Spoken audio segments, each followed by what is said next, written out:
여러분 안녕하십니까? 11월 24일 주일입니다. 11월의 마지막 주일입니다. 하나님의 은혜가 충만한 복된 주일 되시기를 바랍니다. 우리들의 말씀 산책은 여호수아 12장 7절 8절에 오늘 나누도록 하겠습니다. 여호수아와 이스라엘 자손이 요단 이편 곧 서쪽 레바논 골짜기의 바알갓에서부터 세일로 올라가는 곳 한락산까지 쳐서 멸한 그 땅의 왕들은 이러하니라. 그 땅을 여호수아가 이스라엘 지파들에게 구분에 따라 소유로 주었으니 곧 산지와 평지와 아라바와 경사지와 광야와 네겝 곧 헷 족속과 아모리 족속과 가나안 족속과 브리스 족속과 히위 족속과 여부수 족속의 땅이라. 아멘. 이스라엘 백성들이 가나안 땅을 점령해 나가는 과정을 읽어보노라면 마음속에 하나님께서 불공평하신 게 아닌가 하는 생각을 가질 때가 있습니다. 왜냐하면 가나안 백성들을 다 몰아내시고 그 땅을 이스라엘에게 주시는 것이 때로는 이상하게 여겨지기 때문입니다.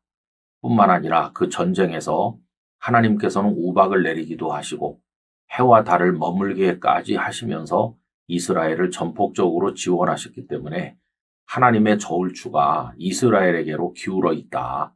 그래서 불공평하다 하는 생각을 가지게도 된다는 겁니다. 그럼 여러분, 하나님께서는 온 세상 만물, 수많은 사람들, 그 모든 것 속에서 모든 것들을 다뤄 나가실 때 불공평하게 하시나요? 이스라엘만 사랑하셨고 나머지 민족은 사랑하지 않으셨나요? 절대로 그렇지 않습니다. 삼라만상을 다스리시는 하나님의 손길은 누구에게나 공평하다는 사실을 알 수가 있습니다. 우선 그 가나안 땅을 주신다고 아브라함에게 말씀하신 대목에 가보면 가나안 땅을 바로 주신다고 하지 않으시고 오랫동안 기다리게 하신다고 하셨어요. 그러면서 그 이유는 아모리 사람들의 죄악이 아직 가득하지 않기 때문이라고 하셨습니다. 창세기 15장 16절입니다. 네 자손은 4대 만에 이 땅으로 돌아오리니 이는 아모리 족속의 죄악이 아직 가득 차지 아니함이니라 하시더니, 하나님께서는 아모리 백성들의 땅을 너희들에게 주겠지만 아직 그들의 죄악이 가득 차진 않았기 때문에 내가 기다린다. 그들에 대한 배려입니다. 그러면서 그 동안에 이스라엘 백성들은 애굽에 내려가서 고센 땅에서 430년을 기다리게 하시는 거죠. 그럼 무조건 이스라엘 백성들에게 서둘러서 땅을 주신 게 아니고 시간이 될 때까지, 아모리 족속이 심판받아 마땅할 만큼 죄가 찰 때까지 하나님께서는 이스라엘에게 기다려라고 말씀을 하신 겁니다. 또 가나안을 주신 이후에 하나님의 공평함이 어떻게 나타났을까요? 그것은 심판의 공평함으로 나타납니다. 가나안에 들어간 이스라엘 백성들이 죄 가운데 우상 숭배하고 하나님 떠나고 온갖 악행을 저지를 때 그들을 그저 언제까지든지 오냐 하는 식으로 배려하셨나요? 아니었어요. 아모리 족속 그 가나안 땅의 백성들을 심판하신 것과 똑같은 기준으로 하나님께서는 이스라엘 백성을 심판하셨어요. 나중에 그 나라가 북왕국, 남왕국으로 분열됐을 뿐만 아니라 북왕국은 아수르에게, 남왕국은 바벨론에게 처참하게 멸망당했는데 이것이 하나님의 무서운 심판이었어요. 너희는 내 백성이기 때문에 봐준다. 죄를 지어도 무조건 참아주겠다. 이렇게 하지 않으셨어요. 하나님의 심판은 공평했다는 사실을 알 수 있는 거죠. 여러분, 그럼에도 불구하고 열방 가운데 하나님께서 이스라엘을 택하신 이유가 뭘까요? 이스라엘 백성들은 자신들이 특별하기 때문에 선택받았다고 오해했지만 그게 아니고 온 인류를 공평하게 구원하시는데 메시아를 보내기 위해서 이스라엘을 하나의 샘플 민족처럼, 그 수단의 민족처럼 선택을 하셨을 뿐이에요. 그래서 예수님께서 이스라엘 사람으로 이 땅에 오시는 형식을 빌렸을 뿐이지 예수님께서 십자가를 지시고 부활하심으로 이루어진 구원의 복음은 이스라엘 사람들에게만 주어진 건 아닙니다. 처음에 사도들은 이 복음이 자신들만을 위한 것인 줄로 오해했었죠. 그러나 베드로가 이방인 고넬료의 집에 가서 말씀을 전하게 하셨고 고넬료의 가족들에게도 성령님이 오순절 다락방에 유대인들에게 임한 것과 똑같이 임하는 걸 보면서 하나님이 공평하게 모든 믿는 자에게 은혜를 주신다는 사실을 깨닫게 됐어요. 그래서 유대인과 이방인이라는 장벽을 철폐하고 이방인들에게도 복음을 똑같이 전하게 된 것이었습니다. 여러분, 이방 사람도 사랑하시고 이방 사람에게도 메시아를 통한 복음이 증거될 거라는 말씀은 이미 구약 성경의 예언자들에게 다 나타나 있는 말씀이에요. 하나님은 이스라엘만의 하나님이 아니시고 온 민족 모두의 하나님이신 것을 알려주고 있습니다. 너희는 온 천하에 다니며 만민에게 복음을 전파하라. 이렇게 말씀하셨죠. 그래서 여러분, 하나님은 지극히 공평하세요. 그 조건도 공평하세요. 하나님의 말씀에 순종하고 믿는 자에게 은혜와 복을 주시고 하나님을 대적하는 자에게 진노하시는 하나님이십니다. 그저 믿음으로 하나님을 사랑하고 우러르며 나갈 뿐인 것이죠. 인간적인 불평 따위는 다 버리고 하나님만 의지하는 우리 모두가 되기를 간절히 소원합니다. 아버지 하나님, 11월의 마지막 주일인 오늘 저희들이 하나님의 공평하심을 묵상합니다. 하나님께서는 이스라엘만 사랑하신 하나님이 아니셨고 이스라엘이 범죄할 때 똑같이 준엄한 심판을 하셨으며 예수님을 통해 준비된 복음이 이스라엘 사람들의 벽을 넘어서 모든 열방에게 동일하게 증거되었나이다. 공평하신 하나님의 우리를 다루시는 그 손길 앞에 겸손히 무릎을 꿇고 믿음으로 순종하여 하나님 내려주시는 구원의 복을 얻게 하여 주옵소서. 예수님 이름으로 기도드리옵나이다. 아멘. 11월 25일 월요일입니다.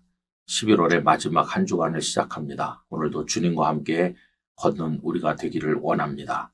오늘 말씀 산책은 여호수아 13장 1절입니다. 여호수아가 나이가 많아 늙음에 여호와께서 그에게 이르시되 너는 나이가 많아 늙었고 얻을 땅이 매우 많이 남아 있도다. 아멘. 저는 개인적으로 청년 여호수아의 이미지가 익숙합니다. 출애굽기로부터 신명기까지 모세 이야기가 길게 전개되는 가운데 여호수아는 언제나 그의 수종으로서 모세 곁에 다소곳이 서 있는 이미지로 등장하기 때문이죠. 그런데 여호수아서에 오면 달라집니다. 모세는 세상을 떠나셨고 여호수아는 능력 있는 지도자로 세움을 받아 백성들과 함께 요단강을 건너고 가나안 땅을 점령하는 아주 늠름한 지도자로 등장합니다. 자, 그런데 오늘 본문에 와서 보면 그 여호수아가 늙었다 하는 겁니다. 하나님께서는 너는 나이가 많아 늙었고 라고 말씀하셨습니다. 참 재밌죠? 하나님께서는 우리가 늙어가는 모습을 관조하듯이 바라보고 계시다는 거예요.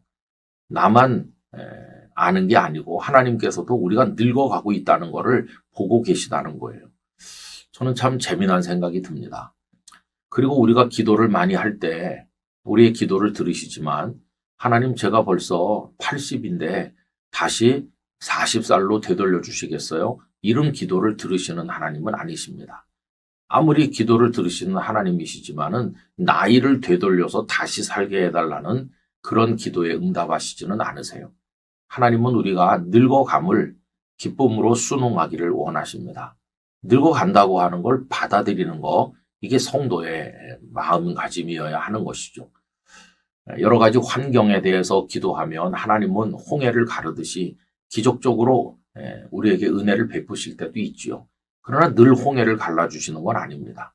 어떤 때는 멀리 돌아가야 될 때도 있는 것이죠. 늙어가는 것은 받아들이도록 주어진 하나의 상황이라는 걸 알 수 있어요.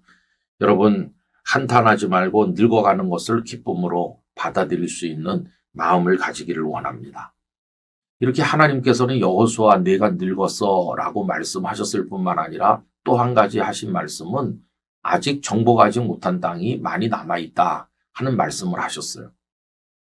사실 여호수아는 오랫동안 헌신했습니다. 백성들과 함께 열심히 그 가나안 땅을 얻기 위해서 부단히 노력했지만 나이 많아 늙은 그 시점에 보니 아직도 정복해야 될 땅이 많이 남아있는 거예요. 여러분, 우리들의 인생이라고 하는 건 다 그렇습니다. 할 일을 다 했어요. 이런 사람은 없을 거예요. 어딘가 미진한 채로 남겨놓을 수밖에 없는 게 우리의 모습인 거죠. 그래서 우리는 미완성 교양곡과 같은 인생을 산다고 할 수 있어요. 모세를 보세요. 모세처럼 대단한 열정으로 하나님을 섬긴 이도 없고 구약 성경의 가장 위대한 이스라엘의 지도자였다고 할 수 있는데 모세가 그렇게 대단했는데도 모압 땅에까지만 백성들을 인도했지 요단강을 건너간 것도 아니고 가나안 땅을 얻어서 나눠준 것도 아니에요. 거기까지만이 모세가 했고 그 다음에는 여호수아와 그 백성들의 몫이었어요. 또 여호수아도 다 정복한 게 아니고 또 미완성인 채로 남겨놓고 110세의 세상을 떠났고 그 나머지 땅을 정복하는 건 또 그 다음 사람들의 몫이었어요. 우린 다 미완성인 채로 떠나는 겁니다. 그러므로 내 당대 모든 걸 다 하겠다. 이런 생각을 하는 건 그 꿈은 갸륵하게 볼 수 있지만 어리석을 때도 많이 있는 겁니다. 하나님 허락하신 지점까지만 가는 것이고 하나님이 허락하신 일까지만 할 뿐이에요. 마음을 내려놓고 그저 오늘도 묵묵히 하나님 허락하신 것까지만 하면 되는 거죠. 다 이룰 수 있는 유일한 분은 주님밖에 없으십니다. 주님만이 십자가 위에서 다 이루었다고 선언하셨잖아요. 주님은 다 이루신 분이시고 이루실 분이시고 하나님의 나라를 완성하실 분이세요. 그러나 우리는 다 연약하고 시간의 한계 안에 갇혀 살고 그저 우리는 우리의 할 일을 오늘 허락하신 데까지만 할 뿐입니다. 담담하게 늙어감을 바라보면서 주어진 삶에 충성하다가 여기까지란다 그렇게 말씀하실 때 할렐루야 찬송하면서 주님 품에 안기는 마음으로 살아가길 원합니다. 그렇게 하면 우리 마음이 평안할 것입니다. 욕심도 사라질 것입니다. 자유를 얻게 될 것입니다. 모든 성도님들에게 그러한 평강이 임하기를 간절히 축복합니다. 아버지 하나님, 여호수아는 나이 많아 늙었고 아직 정복하지 못한 땅은 많이 남아 있었습니다. 저희들의 인생이 그러한 줄로 압니다. 모든 것을 완벽하게 이루는 사람은 없습니다. 다 미진한 채로 미완성인 채로 남겨둡니다. 주님만이 완성하시는 분이십니다. 저희들은 주님이 허락하신 그 지점까지만 갈 뿐입니다. 욕망을 내려놓고 주님의 뜻을 따라 주어진 삶 안에서 기뻐하고 충성하게 하여 주옵소서. 예수님 이름으로 기도하옵나이다. 아멘. 여러분 안녕하십니까? 11월 26일 화요일입니다. 오늘 말씀 산책은 여호수아 14장 10절로 12절까지입니다. 이제 보소서 여호와께서 이 말씀을 모세에게 이르신 때로부터 이스라엘이 광야에서 방황한 이 45년 동안을 여호와께서 말씀하신 대로 나를 생존하게 하셨나이다. 오늘 내가 85세로 돼 모세가 나를 보내던 날과 같이 오늘도 내가 여전히 강건하니 내 힘이 그때나 지금이나 같아서 싸우며나 출입에 감당할 수 있으니 그날에 여호와께서 말씀하신 이 산지를 지금 내게 주소서. 당신도 그날에 들으셨거니와 그곳에는 아낙 사람이 있고 그 성읍들은 크고 견고할지라도 여호와께서 나와 함께 하시면 내가 여호와께서 말씀하신 대로 그들을 쫓아내리이다 하니. 아멘. 갈렙과 여호수아는 특별한 동지였다고 할 수 있습니다. 나이 차이는 제법 많이 난 것으로 보입니다. 그런데 이 두 사람을 하나로 묶어준 것은 가데스 바네아에서 두 사람 모두 정탐꾼으로 갔었기 때문입니다. 12명이 다녀왔는데 그중에 10사람은 가나안 땅을 도저히 점령할 수 없다. 이렇게 불신앙의 보고를 함으로써 백성들의 마음을 낙담하게 하였습니다. 그리고 그들은 다 하나님의 진노 중에 죽었지요. 그러나 갈렙과 여호수아만은 믿음의 고백을 하였습니다. 갈렙은 말하기를 그들은 우리의 밥이다. 여호와께서 함께 하시면 그들이 비록 크고 견고한 성읍을 가지고 있다 할지라도 또 그들이 거인 족속이라고 할지라도 우리가 이길 수 있다. 이렇게 말하였습니다. 그러나 그 일로 인해서 백성들이 모두 하나님을 원망했기 때문에 그들은 그 벌로 40년 광야에서 머물게 되었습니다. 하나님께서는 여호수아와 갈렙 두 사람에게는 너희들 두 사람만 가나안 땅에 들어갈 수 있을 것이다. 나머지 백성은 모두 광야에서 죽게 될 것이다 라고 말씀하신 바가 있었습니다. 근데 하나님의 말씀 그대로 여호수아는 지도자가 되어서 요단강을 건너 정복전쟁의 지도자가 되었고 갈렙도 그 곁에서 함께하게 된 것입니다. 이제 광야 생활은 끝났고 여호수아가 백성과 함께 가나안 땅을 얻기 위한 전쟁을 계속 치렀는데 아마 그 기간이 5년쯤 된다고 생각합니다. 갈렙이 정탐꾼으로 갔을 때가 40세였는데 오늘 본문에 보면 85세가 되질 않았습니까? 그런데 그 갈렙이 땅을 분배하는 그 즈음에 여호수아에게 요청합니다. 45년 전이나 지금이나 내가 강건하고 여전히 싸울 수 있습니다. 그 전에 약속했던 산지를 내게 주시면 비록 거기 거인 족속이 살고 있다고 할지라도 내가 물리칠 수 있습니다. 그 땅을 내게 주십시오라고 요청하게 된 것입니다. 여호수아는 자신보다 나이가 한참 어리지만 정말 믿음에 있어서는 누구보다 빠지지 않는 이 갈렙을 사랑하는 눈으로 바라보았겠죠. 그리고 그 땅을 그에게 주어서 갈렙은 기럇 아르바를 정복하고 헤브론이라고 부르게 되었습니다. 여러분 이 이야기를 읽을 때마다 우리가 어디에 눈길을 줍니까? 갈렙에게 집중하게 됩니다. 야, 갈렙은 정말 믿음이 대단한 사람이네. 이렇게 감탄합니다. 또 그의 용기에 감탄하기도 합니다. 나이가 85세인데도 아직도 싸울 용기가 있단 말인가 생각을 합니다. 또 상대방이 거인 족속이라면 더 그런 게 아니겠어요? 그리고 또 우리는 갈렙이 85세나 되었는데도 아직도 강건해서 싸움도 할 수 있다고 하는 말에 감탄하면서 갈렙의 건강에 매력을 느끼기도 합니다. 정말 갈렙은 대단해 라고 생각하는 거죠. 그러나 여러분 이것은 성경을 사람 중심으로 읽는 겁니다. 성경의 중심은 하나님이십니다. 갈렙이 85세에도 살아있을 수 있는 것, 그가 강건한 것, 그게 다 하나님께서 하신 것입니다. 갈렙 본인은 그 사실을 잘 알고 있고 오늘 읽은 말씀 속에서도 그것을 고백하고 있는 걸 볼 수 있죠. 갈렙이 뭐라고 말합니까? 이 45년 동안을 여호와께서 말씀하신 대로 나를 생존하게 하셨나이다. 갈렙은 자신이 생존한 거라고 말하지 않고 여호와께서 생존하게 하셨다고 말해요. 생명이 하나님의 손에 있는 겁니다. 하나님께서 그 전에 데려가셨다면 불가능한 일 아니겠어요? 여호와께서 나를 생존하게 하셨다. 그뿐이 아닙니다. 또 약속의 땅을 주셔도 하나님이 함께 하셔야 이긴다는 것을 그는 알고 있었는데 이렇게 말하죠. 그 성읍들은 크고 견고할지라도 여호와께서 나와 함께 하시면 내가 여호와께서 말씀하신 대로 그들을 쫓아내리이다. 여호와께서 함께 하시면 이게 정탐꾼 갔을 때도 똑같은 말이에요. 여호와께서 함께 하시면 우리가 능히 그들을 물리칠 수 있다고 했었는데 지금도 여호와께서 함께 하시면이라고 말해요. 갈렙은 철저히 모든 것이 하나님께 달려있다는 사실을 알았습니다. 살게 하시는 분도 하나님이시고 싸울 용기를 주시는 분도 하나님이시고 물리칠 수 있는 능력을 가지게 하시는 분도 하나님이시고 그래서 여호와 하나님이 함께 하시면 나는 살기도 하고 적을 물리치기도 한다. 철저히 하나님께 모든 걸 매달고 살았던 사람이었어요. 여러분 우리도 똑같습니다.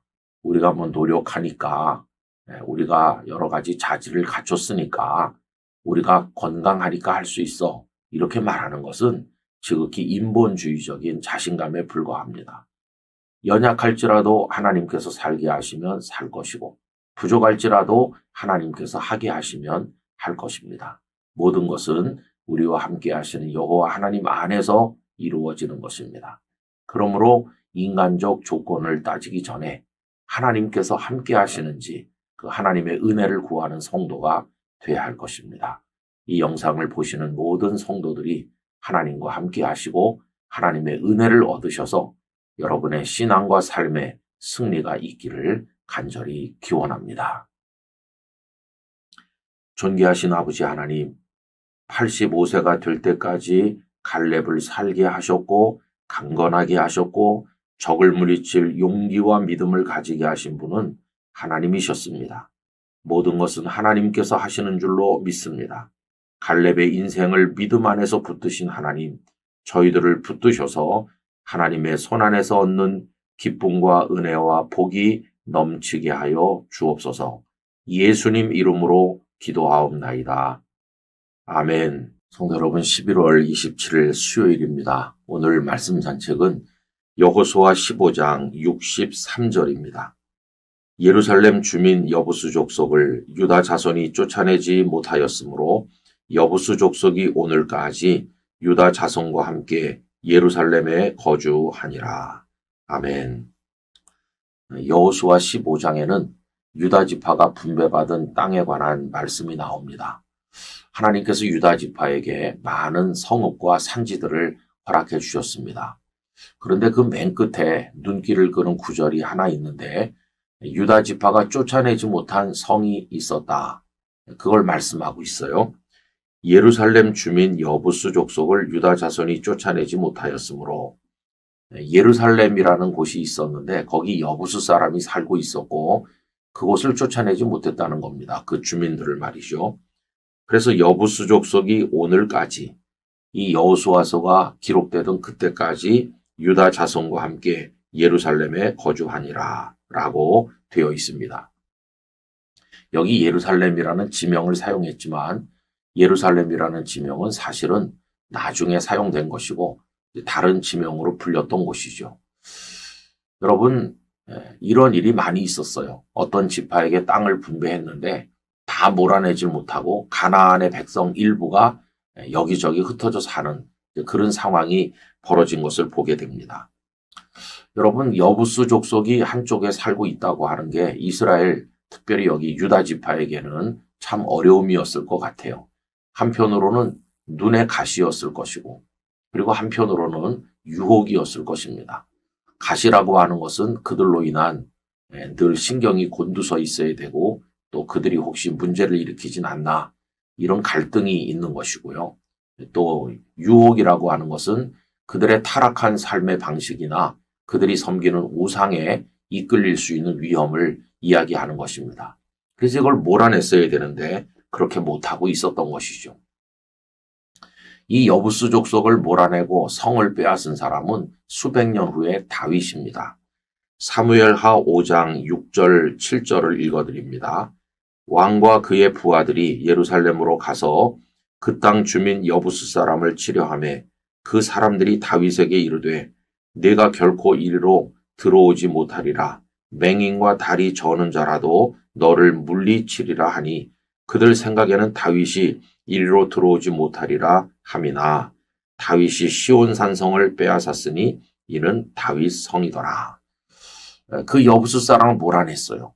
그리고 다윗의 이름을 따서 다윗성이라고 불렀고 그곳이 바로 시온이고 하나님의 성전이 세워졌던 것이고 거기가 예루살렘 평화의 도성이 된 것이었어요. 여러분, 그때 이후로 예루살렘은 3000년이 넘는 오늘에 이르기까지 이스라엘 백성들의 종교의 중심지, 정치의 중심지, 그들의 마음의 고향 같은 곳이 되어 있는 것을 알게 됩니다. 성도의 삶도 이런 면이 있습니다. 우리가 교회 다니면서 하나님을 예배하고 섬긴다고 하는데 우리 신앙과 인생의 영역, 한쪽 구덩이에 아직도 몰아내지 못하는 세속적인 그 무엇인가가 남아있다면 이게 바로 여부수 족속을 몰아내지 못한 것과 같다고 하는 것입니다. 그것이 고통을 가져올 것이고 그것이 우리를 넘어지게 하는 유혹이 될 것입니다. 선교사님들께서 우리나라에 처음 오셔서 조선 백성이 사는 모습을 가만히 보니까 단지 복음만 전해서는 안 된다는 것을 알게 됐습니다. 이 삶의 방식이 무너져 있었기 때문이죠. 이들을 갱생시키고 새롭게 하기 위해서 생활개혁이 필요하다고 생각하게 된 것입니다. 술을 너무 마시니까 이거 끊게 해야 되겠다. 하루 종일 곰방대를 물고 있으니 담배를 피우지 말라고 해야 되겠다. 그리고 돈 좀 있는 사람들은 도박판에 하루를 보내니 이게 패가 망신하는 게 아니냐. 그리고 또 첩을 얻는 남자들도 많으니까 이거는 하나님의 말씀에도 안 맞고 이래서야 어떻게 건강한 그리스도인이 되겠는가. 이래서 이런 것들을 이제 다 정리해 나갔어요. 예수님을 믿는 사람은 술 마시지 않는다. 담배 피우지 않는다. 축첩하지 않는다. 도박하지 않는다. 이렇게 했어요. 그 전통이 한국 교회 안에서 오늘까지 살아 있어서 우리 그리스도인들은 흡연이라든지 음주 같은 거 이제 하지 않으려고 합니다. 그런데 세상이 많이 변하면서 어떤 사람들은 말해요. 아니 뭐 그게 구원받는 것이랑 무슨 상관이 있나 이렇게 말하는 이들도 있어요. 그런데 그게 마치 한쪽 구덩이에 남아있는 여부스 사람과 같은 역할을 하는 것이에요. 우선 담배를 피우고 술을 마시면 경제적으로도 손실이 많습니다. 그거를 더 건전하게 사용할 수 있지 않겠어요? 내가 술을 마시지 않고 그 돈으로 어려운 사람을 돕는다면 훨씬 더 아름다운 것이겠고요. 그게 건강에도 그렇게 도움되는 게 아니지 않습니까? 어떤 건강 상담을 하면 맨 끝에 가서 나오는 게 적절한 운동을 하라는 것과 동시에 금주, 금연이 반드시 들어가는 걸 볼 수 있잖아요. 뿐만 아니라 술은 우리의 영혼을 혼미하게 만들어요.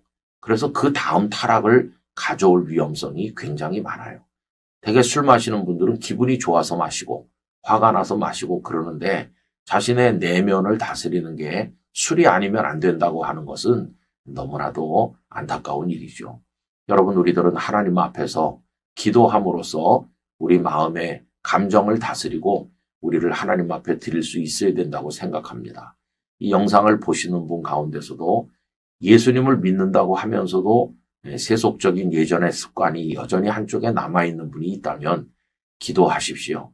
과감하게 끊어버릴 수 있게 해달라고 하나님 앞에 기도하시고 그것들을 다 몰아내서 완벽하게 거룩한 하나님의 사람으로 살 수 있도록 성령님의 도우심을 구하게 되시기를 바랍니다. 우리도 여부수 족속을 몰아내야 된다는 말씀이죠. 그렇게 하고 말씀을 가까이 하시고 늘 주님을 묵상하시고 그리고 주님이 기뻐하실 일이 무엇인지를 늘 생각하셔서 그것이 취미가 되고 그것이 생활의 습관이 되고 그것이 인격이 되고 그것이 우리의 인생 자체가 되어야만 할 것입니다. 오늘 하루도 주 안에서 경건하고 거룩한 삶으로 하나님 앞에 나가게 되기를 간절히 기원합니다. 존귀하신 아버지 하나님, 하나님의 은혜와 사랑을 감사드립니다. 원하옵건대 저희로 하여금 하나님 앞에 절제되고 경건하며 정결한 삶을 살게 하여 주시옵소서. 우리의 삶의 영역 안에 여전히 남아있는 여부수 족속을 몰아내는 데 성공하게 하시사 하나님 기뻐하시는 그리스도인으로 살게 만들어 주옵소서. 예수님 이름으로 기도하옵나이다. 아멘. 여러분 안녕하십니까? 11월 28일 목요일입니다. 오늘도 주님 안에서 평안하시기를 바랍니다. 오늘 말씀 산책은 여호수아 16장 4절입니다. 요셉의 자손 므낫세와 에브라임이 그들의 기업을 받았더라. 아멘. 천국에 들어가는 구원은 누구에게나 동등합니다. 나이가 많다고 부자라고 공부를 많이 했다고 다른 게 없죠. 똑같이 예수님을 믿으면 그 사람이 어떤 사람이었든지 상관없이 똑같이 천국에 들어갑니다.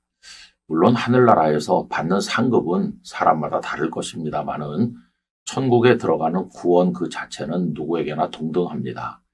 마치 민주주의 국가에서 투표할 때 20살 된 청년이나 80살 된 어른이나 똑같이 1인 1표인 것과 마찬가지입니다. 자, 그런데 이 땅에 사는 동안에 하나님께 받는 복은 사람마다 차이가 아주 많이 있습니다. 복을 많이 받는 사람이 있는가 하면 그렇지 못한 사람도 있다는 겁니다.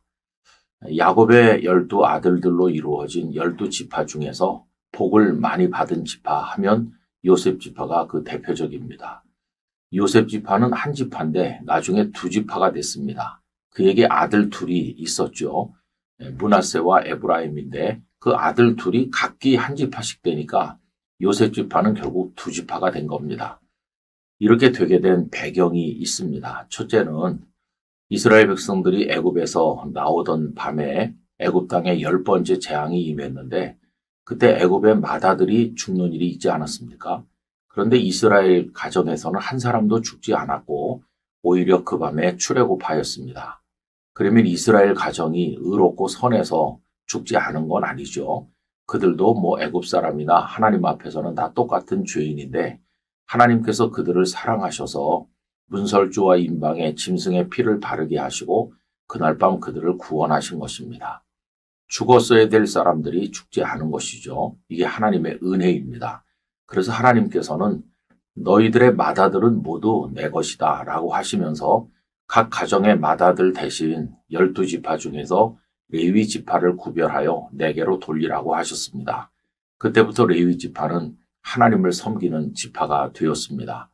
레위 지파가 빠지니까 11지파로 줄어든 셈인데 그것을 요셉 지파를 에브라임 지파와 므낫세 지파로 둘로 만들어서 자리를 채우게 하신 것입니다.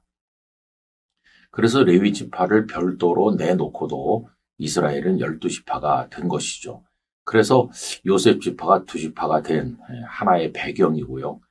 또 요셉이 복을 많이 받은 배경에는 본래 야곱의 12아들 중에 맏아들은 루우벤인데 이 루우벤이 아버지의 침상을 더럽히는 죄악을 범하지 않았습니까?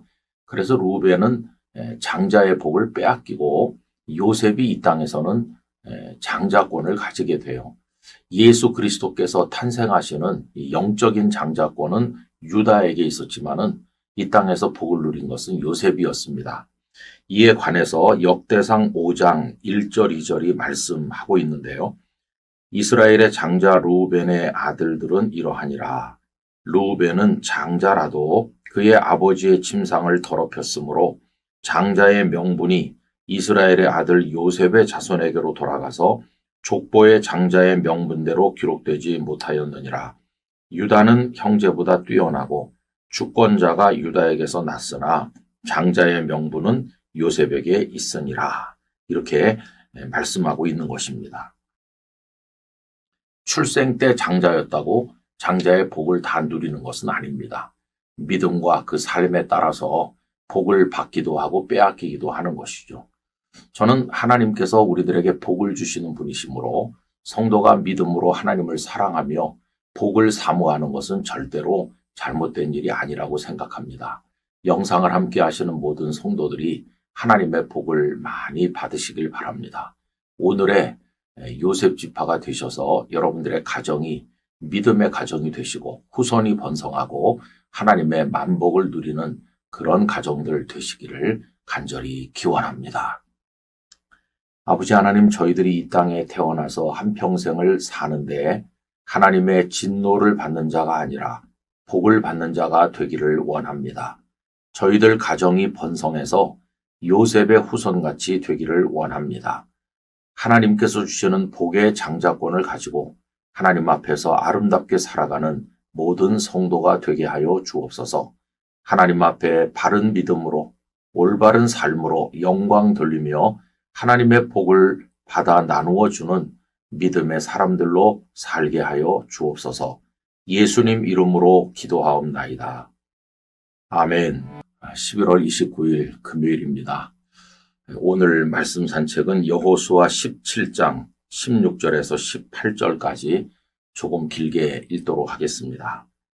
요셉 자손이 이르되 그 산지는 우리에게 넉넉하지도 못하고 골짜기 땅에 거주하는 모든 가나안 족속에게는 베스안과 그 마을들에 거주하는 자이든지 이스라엘 골짜기에 거주하는 자이든지 다 철병거가 있나이다 하니 여호수아가 다시 요셉의 족속 곧 에브라임과 므낫세에게 말하여 이르되 너는 큰 민족이요 큰 권능이 있은즉 한 분깃만 가질 것이 아니라 그 산지도 내 것이 되리니 비록 삼림이라도 내가 개척하라. 그 끝까지 내 것이 되리라. 가나안 족속이 비록 철병거를 가졌고 강할지라도 내가 능히 그를 쫓아내리라 하였더라. 아멘.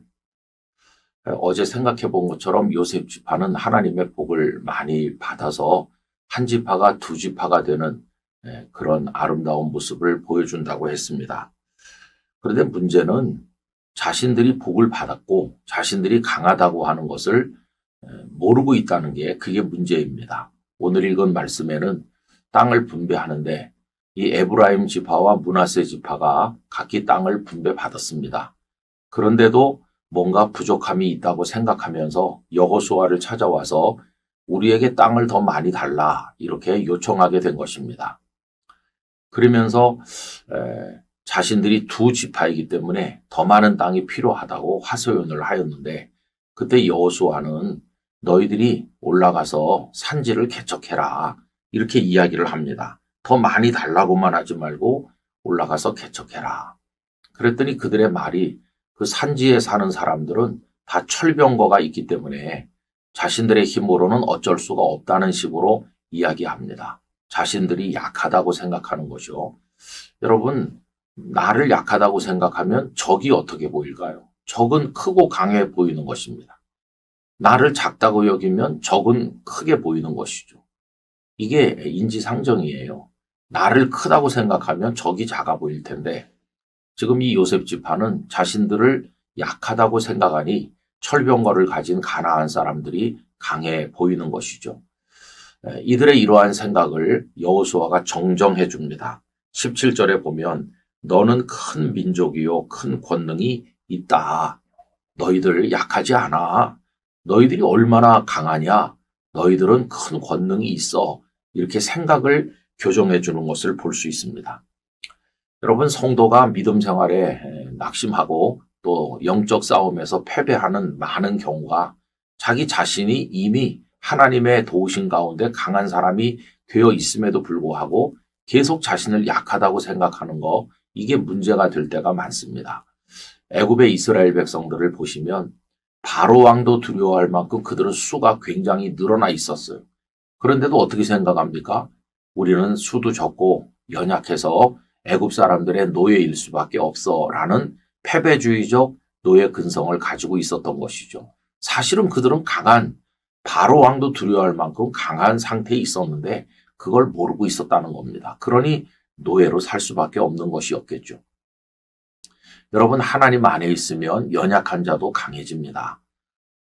사사인 기드온이 사실은 겁이 많고 그 곡식을 포도즙 틀에서 타작할 정도로 가슴이 떨리던 사람이었죠. 그런데 여호와의 사자가 기드온에게 나타나서 첫 번으로 하신 말씀이 뭡니까? 큰 용사여라고 그를 크다고 하시는 거예요. 용사라고 하시는 거예요.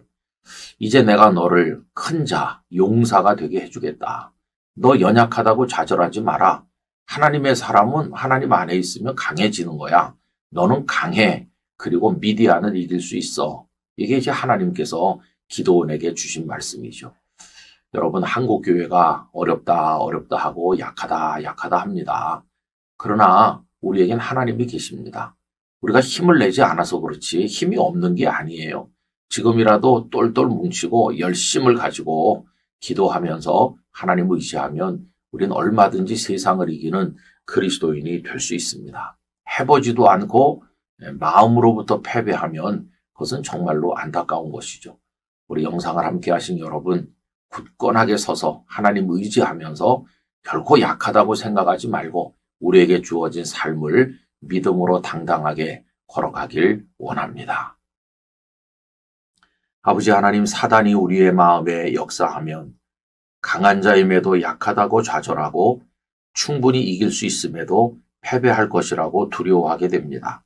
이런 사탄이 주는 좌절감과 패배주의적인 낙담을 저희 마음에서 제하여 주시고 하나님 안에서 얼마든지 강하며 이겨낼 수 있고 철병거도 물리칠 수 있고 삼림도 개척할 수 있다는 용기를 가지게 하여 주옵소서. 우리 안에서 역사하시는 하나님을 신뢰하게 하여 주옵소서. 예수님의 이름으로 기도드리옵나이다. 아멘. 여러분 안녕하세요. 11월 30일 토요일입니다. 2024년 오늘로서 11달이 마무리됩니다. 그동안 우리들을 지켜주신 하나님께 감사를 드리고 그리고 나머지 한 달 12월을 믿음으로 살길 원합니다. 오늘 말씀 산책은 여호수아 18장 6절 말씀입니다. 그 땅을 7부분으로 그려서 이곳 내게로 가져오라. 그러면 내가 여기서 너희를 위하여 우리 하나님 여호와 앞에서 제비를 뽑으리라. 아멘. 여호수아께서 이제 나이가 많아 늙으셨습니다. 정복된 땅들은 백성들에게 나눠줬지만 아직도 미정복 상태로 있는 땅들이 많았고 그래서 여러 지파가 땅을 받지 못한 상태에 있었습니다. 루벤 갓 지파 그리고 므낫세 지파의 절반은 요단강 동쪽에서 기업을 얻었고 또 유다 지파와 에브라임 지파 그리고 므낫세의 나머지 절반은 요단강 서쪽에서 그동안 정복했던 땅을 얻었습니다. 그러나 아직도 7지파가 땅을 분배받지 못한 상태에 있었죠. 그래서 여호수아는 그 7지파 사람들을 불러서 사람을 보내라. 그래서 너희들이 앞으로 정복하게 될 땅을 그려가지고 오너라. 요즘식으로 말하면 지도를 그려오는 거죠. 그래서 그걸 7조각으로 그려와가지고 제비뽑기를 해서 그들에게 주겠다는 겁니다. 그러니 앞으로 너희들이 분배받은 땅을 점령해서 차지하라. 이런 식으로 땅을 분배하게 되었습니다. 여러분이 7지파 사람들의 마음이 어땠을까요? 함께 싸워서 다른 지파는 실제로 땅을 얻었습니다. 그런데 자신들은 그림으로 그려가지고 와서 지도를 그려가지고 와서 그 한 조각씩을 얻으라는 겁니다.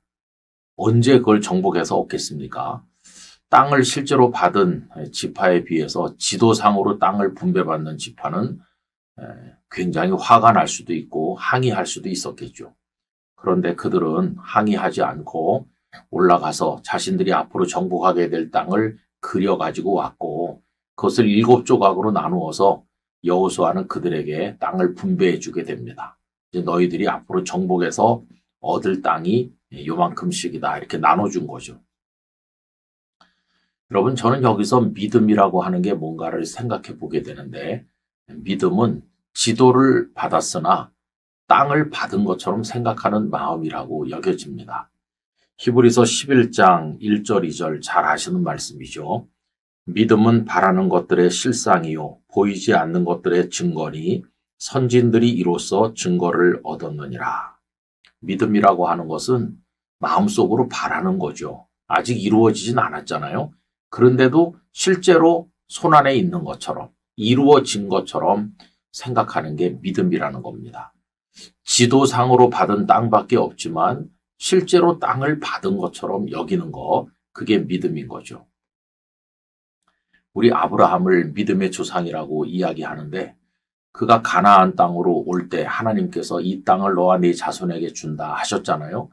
그런데 아브라함 생전에 그가 받은 땅은 그 아내 사라를 장례하기 위한 막벨라 굴과 그 인근의 밭, 그게 전부였습니다. 또 그에게 하늘의 별처럼 바닷가의 모래알처럼 많은 후손을 주신다고도 말씀했지만 100살에 가서야 겨우 이삭 하나를 낳았고 지쳤던 그는 그 중간에 하갈을 통해 이스마엘을 낳기도 했었습니다. 여러분 어떻게 보면 아브라함은 자손도 땅도 얻은 게 별로 없다 이렇게 말할 수도 있는데 그런데도 그를 왜 믿음의 조상이라고 할까요? 그것은 그가 하나님께서 하신 약속이 이루어질 것을 믿었기 때문이에요. 아직은 손안에 쥐지를 못했어요. 그러나 하나님은 약속만으로도 이미 이루어진 거나 마찬가지다. 왜? 그분은 신실하신 분이시니까 이렇게 믿었던 거예요. 여러분 천국을 가본 사람이 있습니까? 없습니다. 그러나 우리는 천국이 있을 것을 믿고 있어요. 천국에 가보지 않았지만 천국이 현재 존재한다는 사실을 우리들은 확신하고 있는 거잖아요. 이게 바로 믿음인 것이에요. 우리 기독교 신앙이라고 하는 것은 하나님에 대한 절대 신뢰를 가지고 그분께서 말씀 속에서 가르치신 모든 것이 아직 현실화되지 않았지만은 이미 현실 속에 존재하는 것처럼 생각하면서 그걸 받아들이고 그거에 맞춰서 내 생각 또 내 행동, 나의 모든 비전을 거기다 맞추는 거. 그게 바로 믿음의 삶인 거죠. 여러분 우리 마음속에 지도밖에 없다고 해도 땅을 이미 받은 것처럼 생각하는 마음이 필요해요. 그게 믿음인 것입니다. 이 혼란한 시대 속에 살고 있는 우리들인데 하나님의 신실하심을 확신하면서 믿음을 가지고 우리도 지도를 그리는 사람으로 살아가게 되기를 간절히 바랍니다. 남은 한 달 주님 안에서 승리하시기를 축복합니다. 아버지 하나님, 오늘까지 11달의 삶을 이끌어 주심에 대해서 감사를 드립니다. 이제 내일 12월 첫 주일을 시작으로 이제 12월 마지막 한 달을 살게 되겠습니다. 저희들의 걸어가는 삶에 함께하여 주옵소서. 무엇보다 저희에게 믿음을 주시옵소서. 지도상으로 땅을 분배받았지만 실제로 땅을 받은 것처럼 확신하면서 정복전쟁에 나섰던 백성들처럼 저희에게 이러한 믿음을 주시기 원합니다. 하나님의 약속은 하나님의 신실하심과 하나님의 능력과 사랑으로 인하여 반드시 이루어진다는 사실을 확신하고 하나님을 따라가는 저희들 되게 해 주옵소서. 예수님 이름으로 기도하옵나이다. 아멘.